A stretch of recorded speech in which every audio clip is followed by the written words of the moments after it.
The world often refers to us as down under, but it's increasingly clear that we can't be indifferent to the turmoil around the world. As I've been saying, that includes the crisis in Britain, which continues, more chaos overnight.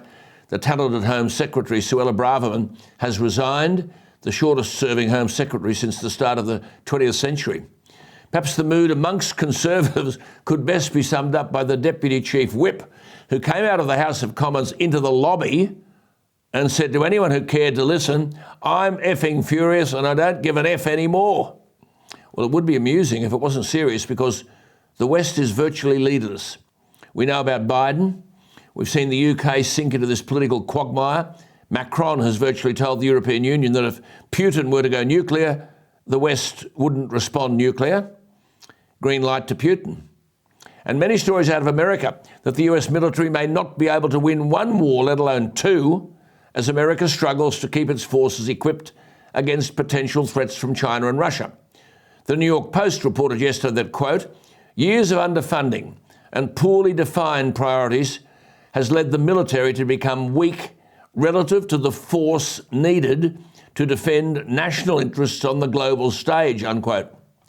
But the New York Post also reports that, quote, "The possibility of two-front fighting has increased as Russia continues to wage war on Ukraine and China grows increasingly aggressive," unquote.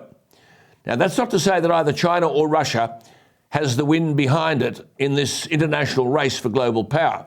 As Jeff Payo, the editor of China at the Asia Times, warns, China's censored media is being allowed to take a surprisingly critical line on Russia's recently announced mobilisation of as many as 300,000 reservist troops and latest threats to use nuclear weapons, marking a distinct shift in editorial tone from earlier cheerleading to support Moscow's war in Ukraine, unquote.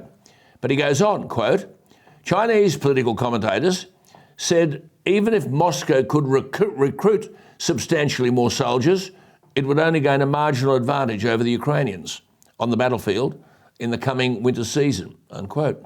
Now, even Chinese political commentators are claiming that, quote, "Russian troops are suffering from poor food supplies, outdated weapons and low morale." These are Chinese commentators, echoing much of the Western media reporting on the war that's often slanted in favour of the Ukrainians over the Russians.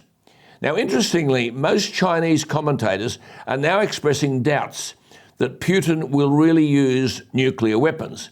As Jeff Payo reports, Hu Zhijin, the former editor-in-chief and party secretary of the Communist Party-run Global Times, now, as you know, that's the mouthpiece for the Chinese Communist Party, has said that while Russia would definitely gain an advantage in Ukraine by detonating tactical nuclear weapons in Ukraine, their use would also jeopardise the Treaty on the Non-Proliferation of Nuclear Weapons and world peace generally.